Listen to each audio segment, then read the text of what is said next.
Los detractores de la medida de enviar a la población a Sierra Leona eh, la verán como un manifiesto acto de exilio forzoso destinado a alejar de Inglaterra una creciente población que resultaba francamente molesta.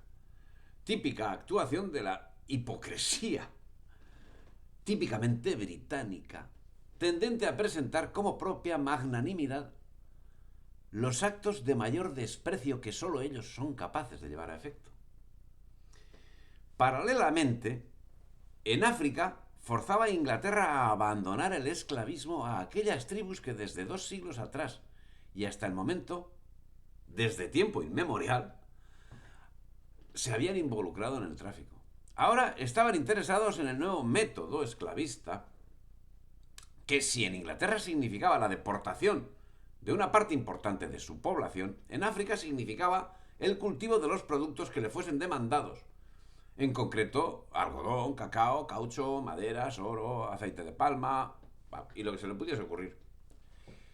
Por su parte, los desgraciados ingleses blancos que eran capturados por las autoridades inglesas acusados de los delitos más inverosímiles tras haber sido abocados a vivir la miseria de la naciente sociedad industrial, serían embarcados en los mismos barcos esclavistas que tan buenos servicios venían prestando a su graciosa majestad rumbo a los presidios australes.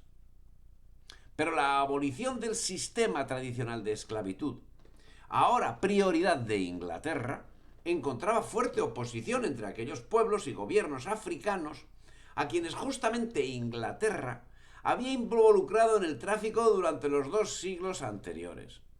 Por otra parte, al tiempo que era puesta en práctica esa política abolicionista del esclavismo, conocido hasta el momento, los buques esclavistas británicos se encargaban de completar más del 50% del tráfico negrero mundial, negocio que no se limitaba a la actividad marinera, sino en que se encontraba involucrado un elevado porcentaje del tejido comercial británico.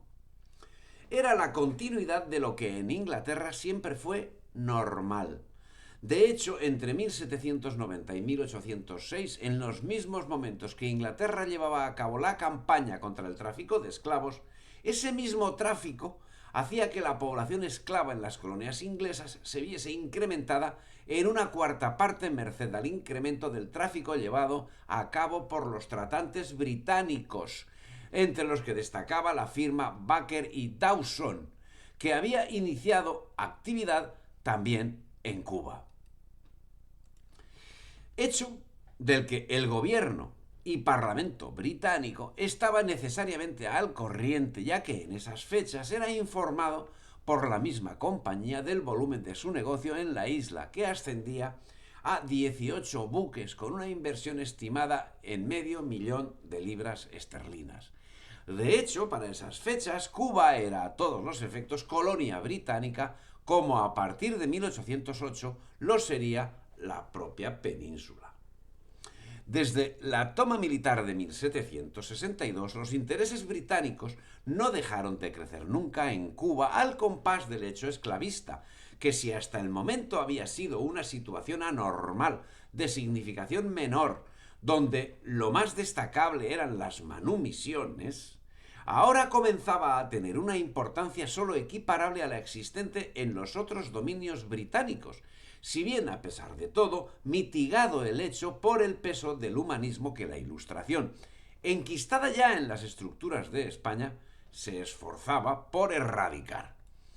Si bien en Cuba existieron esclavos negros desde el mismo momento del descubrimiento, las estructuras esclavistas eran sencillamente inexistentes.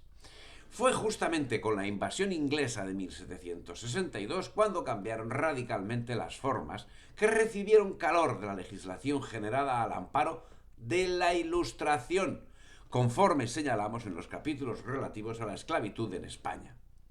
Entre los tratantes que se beneficiaron de las nuevas medidas legislativas, tan contrarias a las existentes previamente junto a nombres como Cuesta y Manzanal, encontramos no pocos de marcado origen británico, como los Drake, los Poey o los Storey, siendo que la parte del león, como no podía ser de otro modo, se la llevaban quienes desde siempre habían llevado el control de la trata. 7 años después de la experiencia de Sierra Leona, señalada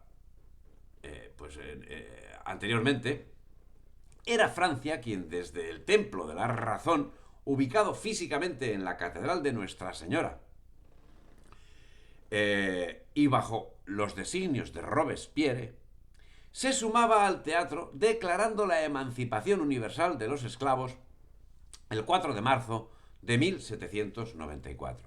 La Convención declara la esclavitud de los negros abolida en todas sus colonias. En consecuencia, decreta que todos los hombres, sin distinción de color, domiciliados en las colonias, son ciudadanos franceses y gozarán de todos los derechos asegurados por la Constitución. Eso rezaba. Justamente hacían esa declaración los mismos que en esas mismas fechas llevaron a cabo el genocidio de los vandeanos, que se cobró la vida de un significativo número de personas que alguien cifra en 300.000. Bueno, números redondos, pero una barbaridad. O sea, no llegarían a las 300.000, o pasarían, no lo sé.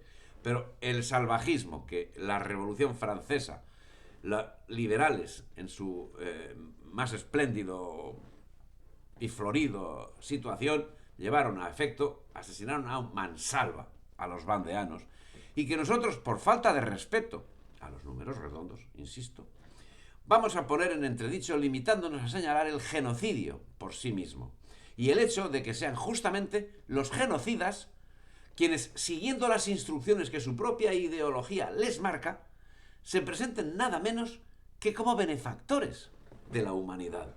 Tras la caída y ejecución de Robespierre, Napoleón restableció la esclavitud el 10 de mayo de 1802, lo que ocasionó revueltas y suicidios masivos de ex-esclavos.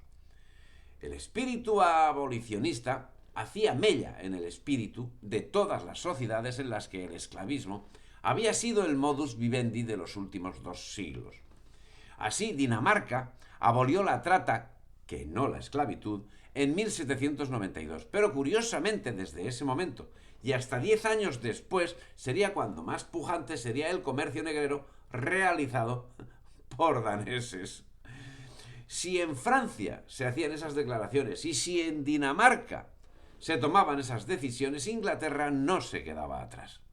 Y entre las cartas de su baraja abolicionista introducía comodines que facilitaban el juego. Así, la Cámara de los Comunes aprobaba en 1799 las nuevas medidas que debían aplicarse para el acomodo de los esclavos en los buques dedicados al tráfico. Recordemos que la experiencia de Sierra Leona era de 1787.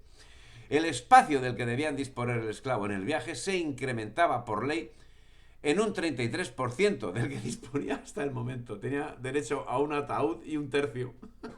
¡Qué fenómenos! No cabe duda que esa medida iba dirigida a los nuevos inquilinos de los barcos esclavistas, que no eran otros que los mismos ingleses confinados a Australia. Solo señalar que en números absolutos ese incremento de espacio en un 33,3% facilitaba un espacio total para el esclavo de al tanto, redoble de tambor, 8 pies cuadrados, lo que traducido en centímetros equivale aproximadamente a 7.200 centímetros cuadrados, lo que vuelto a traducir viene a ser un rectángulo de 180 centímetros por 40 y otros 40 de alto. Soluciones habituales.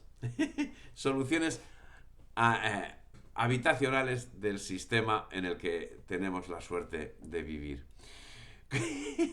Se parecen. Como en el caso de los vandeanos, seamos un poco escépticos y aumentemos esas medidas en 10 centímetros para alejarnos del concepto de ataúd. Y bueno, ruego disculpen la broma que le voy dando, pero o se ríe o se llora. Si te ha gustado el vídeo, dale me gusta, difunde y suscríbete al canal.